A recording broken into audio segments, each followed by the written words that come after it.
OPD में आपका बहुत बहुत स्वागत है। इस समय आपके लिए IBN ओपीडी लेके आए हैं क्योंकि आप लोग अपने घरों में हैं। आप अपनी समस्याएं हमें बताइए, हम एक्सपर्ट्स के पास जाके आपकी समस्याओं को पूरी तरीके से हल करने की कोशिश करेंगे। आज हमारे साथ डायबिटोलॉजिस्ट डॉक्टर अरविंद मिश्रा जुड़े हैं जो कि आपकी मधुमेह यानी डायबिटीज़ की समस्याओं के बारे में जानकारी देंगे। तो प्लीज़ घर पे रहिए और हमारा कार्यक्रम देखिए। आपकी समस्त समस्याओं को कोशिश हमारी यही रहेगी कि उनका हल आपको घर बैठे दिया जाए। डॉक्टर साहब, एक व्यूअर है हमारे जो कि गोरखपुर के हैं, इन्होंने पूछा है मधुमेह बीमारी क्या होती है और यह कितने प्रकार की होती है। जी, मधुमेह बीमारी हम लोग ये मानते हैं, या सीधे सीधे शब्दों में कहा जाए तो जो खून है उसमें जब शुगर की मात्रा बढ़ जाती है, शर्करा जिसे आप कहते हैं उसकी मात्रा बढ़ जाती है, तब हम उसे डायबिटीज़ कहते हैं सीधे सीधे शब्दों में। और कितने प्रकार की होती है, ये मुख्यतः 2 प्रकार की होती है। वैसे तो कई तरह की डायबिटीज़ डिस्क्राइब की गई हैं, आजकल तो टाइप 10 तक कहते हैं, लेकिन वो हम लोग नहीं बात करेंगे। सुलभ शब्दों में कहा जाए तो 2 ही प्रकार की होती है, टाइप 1 और टाइप 2। डॉक्टर साहब, एक और सवाल है, ब्लड में शर्करा क्यों बढ़ जाती है? ब्लड में शर्करा इसलिए बढ़ जाती है क्योंकि कुछ परिवर्तन हो जाते हैं शरीर के अंदर। तो शरीर के अंदर परिवर्तन ये है कि जो आपको एक हार्मोन होता है, कई सारे हार्मोन हैं, उनमें एक हार्मोन होता है इंसुलिन। जब इस इंसुलिन की कमी हो जाती है तो शरीर में शर्करा बढ़ने लगती है, क्योंकि इंसुलिन जो शर्करा को न्यूट्रलाइज करती है, यानी वो कम करती है। जब वो कम होगी, जब इंसुलिन ही कम हो जाएगी तो शर्करा की मात्रा जो कि ब्लड में बढ़ने लगेगी। तो अब इंसुलिन क्यों कम होती है, उसके भी कई तरह के कारण हैं।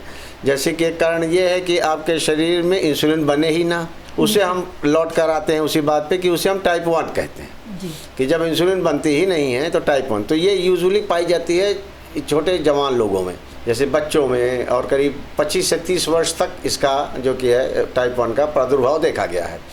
दूसरी है टाइप 2, जिसमें इंसुलिन बनती तो है लेकिन उसका उपयोग जो बदन की सेल्स हैं वो कर नहीं पाती, वो उसको दूर ढकेल देती हैं, तो इसलिए शर्करा फिर इस्तेमाल नहीं होती और वो ब्लड में बढ़ जाती है। डॉक्टर साहब, तीसरा क्वेश्चन है हमारे देवरिया के एक पेशेंट है, इन्होंने लिखा है मधुमेह के लक्षण क्या हैं? हाँ, ये एक बहुत ज़रूरी बात है जानने के लिए। तो मैं ये कहूँगा कि मधुमेह के कहिए तो कोई लक्षण ही ना हो जी। और इसीलिए हम कहते हैं कि करीब 20, आजकल तो हम 20 वर्ष की उम्र में ही सलाह देंगे कि 20 वर्ष की उम्र से ही आप अपनी ब्लड शुगर की जांच करवाना शुरू कर दें, क्योंकि 15 तक देखा गया है कि ये जो टाइप 2 है, जो कि एक्चुअली पास्ट में या जो कि विगत वर्षों में 40 की उम्र और उसके बाद हुआ करती थी, आज ये हाल है कि वो 20 साल की उम्र में देखी जा रही है। तो अगर 20 साल की उम्र में हो रही है डायबिटीज़ तो आपको देखनी ही पड़ेगी। तो इसलिए अच्छा है कि इस उम्र के व्यक्ति ही अपना ब्लड शुगर करवा लें, और ब्लड शुगर करवाने से पता चल जाता है। तो ब्लड शुगर तब भी आप करवाइए जब आपके कोई लक्षण ना हो। दूसरे लक्षण ये हैं डायबिटीज़ में कि अगर कोई व्यक्ति आके आपसे कहता है कि मुझे बहुत कमज़ोरी महसूस हो रही है, अब अभी हाल में कुछ दिनों से मैं बिल्कुल लगता है कि काम ही कुछ ना करूं, तो ये लक्षण डायबिटीज़ का हो सकता है। अब अगर कोई व्यक्ति कहता है कि मैं कुछ दिनों से देख रहा हूं कि मुझे भूख बहुत ज़्यादा लगने लगी है, तो ये भी डायबिटीज़ का लक्षण हो सकता है। ये एक बहुत कॉमन लक्षण हमारे पास आता है कि साहब पैरों में बड़ा दर्द होता है, चलते हैं तो पैरों में बड़ा दर्द होता है। मैं बड़ी कॉमन बातें बता रहा हूँ, लिखी तो बहुत सारी गई हैं, लेकिन जो हम लोगों के पास आगे लोग बताते हैं कि पैरों में साहब बहुत दर्द हो रहा है, उसको भी हम लोग ये कह देते हैं कि भाई तुम जांच करा लो, डायबिटीज़ का लक्षण हो सकता है। कोई कहता है कि मुझे कुछ दिनों से धुंधला दिखाई देने लगा है, तो ये तो डायबिटीज़ के बहुत सारे लक्षण हैं। या कोई कहता है मुझे कई बार पेशाब करने जाना पड़ता है, कोई कहता है कि मुझे बहुत सारा पानी पीना पड़ता है दिन भर में, उसकी वजह से पेशाब होती है।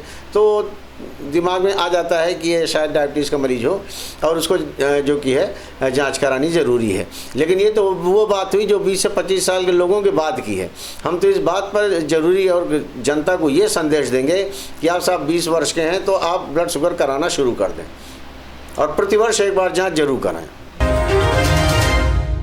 सर, ये दूसरे दर्शक हैं हमारे जो कि पूछ रहे हैं कि मेरे पिताजी को शुगर हुई थी, लेकिन क्या मुझे भी शुगर हो सकती है? जी बिल्कुल, ये जो कि आप जानते हैं कि डायबिटीज़ आनुवंशिक होती है और पिता को हो या माँ को हो, बच्चे में अक्सर हो जाती है। सबको तो नहीं होती, मान लीजिए 3-4 बच्चे हैं तो ये नहीं कि सबके हो, लेकिन अधिकांश लोगों के डायबिटीज़ हो जाती है और थोड़ी अधिक तब होती है जब माँ के हो। तो बच्चे माता पिता दोनों ही हैं, किसी को भी हो जाएगी तो डायबिटीज़ होने की संभावना है। अगर आपके परिवार में माता पिता को है कम से कम, यहाँ तक कि आपके दादा को भी है, तो भी आप ये सोचिए कि आपको डायबिटीज़ होने की संभावना है।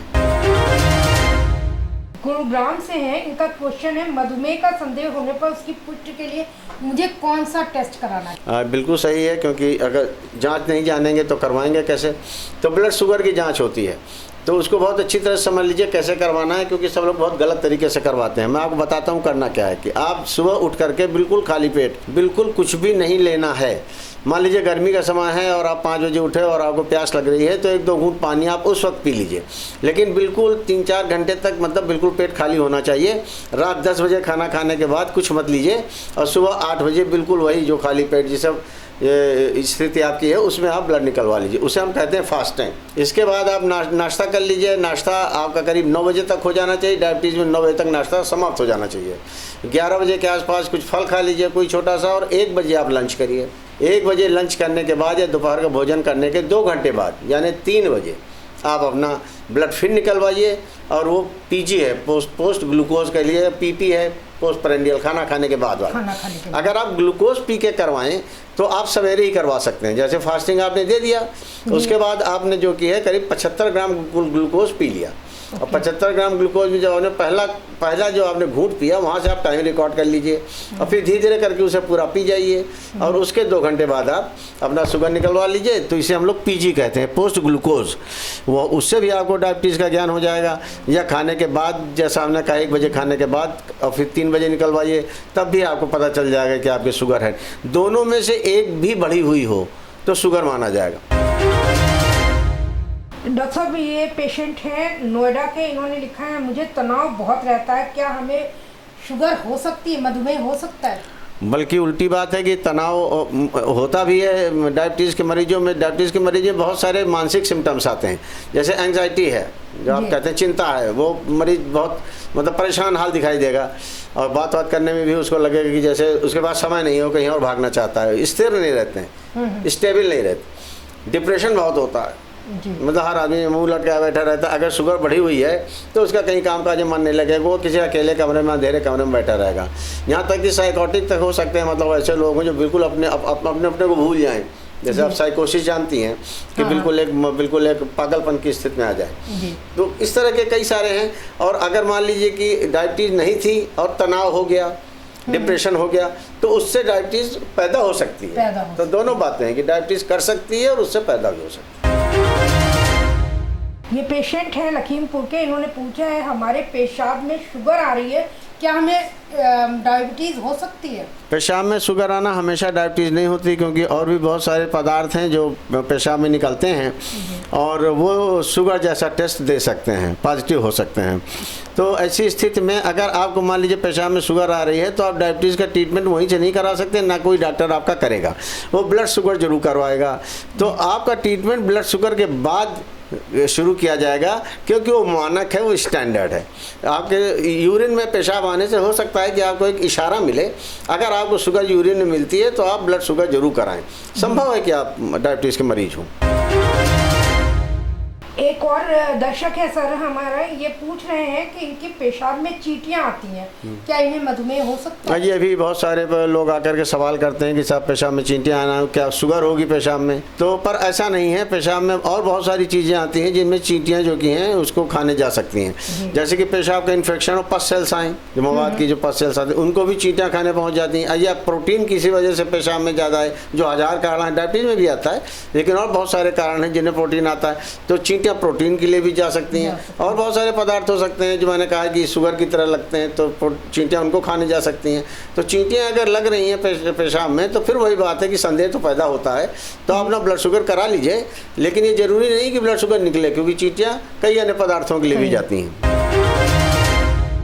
एक और दर्शक है, इनका पूछना है कि मुझे शाम को समय मिलता है और मैं जांच करता हूँ, क्या मुझे मधुमेह की दवा मिल सकती है? नहीं, हमको रैंडम, जो इसे रैंडम ग्लूकोज कहते हैं, जो ना तो क्लासिकली ना तो ये फास्टिंग है जो सवेरे खाली पेट लिया जाए, ना ये खाने के 2 घंटे बाद का, ये शाम का है। तो शाम के शुगर को हम लोग रैंडम कहते हैं, रैंडम ग्लूकोज, या किसी भी ऐसे टाइम को जो हमारी तरह नॉर्मल स्टैंडर्ड तरीके से न नापा गया हो, उसे रैंडम माना जाता है। और रैंडम ग्लूकोज की अब पूरे विश्व में कोई मात्रा नहीं रह गई है। तो रैंडम ग्लूकोज से हम लोग डायबिटीज नहीं बनाते। अगर आपने बताया है कि आपको भाई 300 है 400 है तो हम ये कहेंगे अच्छा आप शुगर प्रॉपर्ली करा करके कायदे से करा के तो हमारे पास आइए, अगर बढ़ी निकलेगी तो हम दवा करेंगे। डॉक्टर साहब ये इलाहाबाद के हैं, इन्होंने लिखा है मेरे पिताजी को मधुमेह थी, हमें कोई परेशानी नहीं है, मैं पूरी तरीके से एक्टिव हूँ लेकिन 45 साल का हूँ, क्या मुझे जांच करा लेनी चाहिए? बिल्कुल नहीं जांच करानी चाहिए, बल्कि अगर आपके परिवार में डायबिटीज़ है तो मैंने कहा कि बहुत अर्ली डायबिटीज मतलब तो 20-25 साल से मैं तो कह रहा हूँ कि शुगर की जांच कराना शुरू करिए, क्योंकि अगर शुगर हो गई और आप नहीं जान पाए तो आप तब जानेंगे जब वो कॉम्प्लिकेशन कर देगी, और कॉम्प्लिकेशन लौट के आएंगे नहीं। जो आपका बिगड़ गया वो सुधरेगा नहीं। इसलिए डायबिटीज़ अगर आपके पिता को है, माँ को है, परिवार में है तो आप बिल्कुल हर साल उसको देखते रहिए, क्योंकि जब भी आप पकड़ेंगे ज़्यादा समय नहीं निकला होगा। ये एक दर्शक है सर, पंजाब के हैं, इनका कहना है मेरी उम्र 35 साल है, मुझे कई बार से फोड़े फुंसी निकल रहे हैं, क्या मुझे शुगर हो सकती है? फोड़े फुंसी निकलना जो कि है कोई शुगर का जो कि है बड़ा सीधा सीधा लक्षण नहीं है, और इसी तरह से अगर फोड़े फुंसी ना निकलें तो इसका ये मतलब नहीं कि उसे शुगर नहीं हो सकती। तो दोनों बातें हैं, अगर फोड़े फुंसियाँ निकल रहे हैं तो शुगर की जांच आप जरूर कराएं, लेकिन ये एक निश्चित जो कि कहा जाए तो उसका वो लक्षण नहीं है, बल्कि हम तो ये कहेंगे फोड़ा फुंसी नहीं निकल रहे हैं तो भी आप जांच जरूर कराइए, क्योंकि आपको इस बात से मतलब है कि आपको शुगर है कि नहीं। आप इस पे ज़्यादा फोकस करिए बजाय इसके कि मेरे ये चीज़ नहीं है तो शुगर नहीं हो सकती, या मेरे वो चीज़ नहीं तो मेरे शुगर नहीं हो सकती। आप उसके प्रणेता मत बनिए। आपको अगर किसी भी तरीके से ये लगता है कि जो कि शुगर होने की संभावना है या डॉक्टर कहता आप उसे करवाइए। सर एक पेशेंट है जो कि बनारस के, इनका पूछना है क्या मधुमेह में भोजन करने का समय निश्चित होता है? हाँ, मैं ये मान के चलता हूँ कि ये अनुशासन की बीमारी है। ये बिल्कुल, ये मेरा जो संदेश है, बहुत बड़ा संदेश है कि इसमें अनुशासन बहुत चाहिए। डायबिटीज़ उन लोगों को होती है जो अनुशासित नहीं होते, तो अनुशासन बहुत ज़रूरी है कि आप किस समय नाश्ता करेंगे, किस समय आप जो आपका मुख्य भोजन है करेंगे, किस समय आप रात का मुख्य भोजन करेंगे, और बीच में आपको क्या करना है। तो डायबिटीज़ में दो तरह के मत हैं। एक मत ये कहता है कि जो कि ये थोड़ा थोड़ा करके कई बार खाते जाइए, जिससे आपका शुगर कभी ज़्यादा बढ़े ही नहीं, दवाओं को कंट्रोल करने में आसानी हो। अब नया मत आ गया है कि नहीं साहब आप ठीक ठाक भरपेट भोजन कराइए और उसको लंच और डिनर को कायदे से खिलाइए, और वो जो है सो अपना जो ब्रेकफास्ट है वो जैसे कि हल्का होता है हल्का रखिए। दोनों तरह के मत हैं। मैं पहले मत पे ही रहूँगा कि आप जो कि जैसे आपने ब्रेकफास्ट किया, अपना दलिया ले लिया या कोई भी पॉरेज ले ली, कोई दूसरी चीज़ ले ली, 2 स्लाइस ले ली, आप उसे हल्का रखिए। और उसके बाद आप 11 बजे करीब एक फल जो बहुत ज़्यादा बड़ा, जैसे मान लीजिए सेब है, सेब सदाबहार है, 12 महीने आता है, आप उसका आधा बड़ा होता है यूजुअली, आधा ले लीजिए। और कई परिमाण है जो कि अन्य फलों के लिए भी दिया जा सकते हैं। तो मैं सेब के जरिए बता रहा हूँ कि आधा सेब आपको लेना है, और भी कई सारी बातें अब अगली विजिट में बताऊँगा मैं। इसके बाद जो कि है आपने करीब 11 बजे वो ले लिया, 8:30 बजे आप अपनी दवा लीजिए, 9 बजे आप नाश्ता करिए। 9 बजे के बाद कम मत करिए नाश्ता, 9 बजे तक आप नाश्ता समाप्त कर लीजिए, 9 साढ़े 9 बहुत ज़्यादा। 11 के आसपास आप एक आधा फल जैसा बताया ले लिए।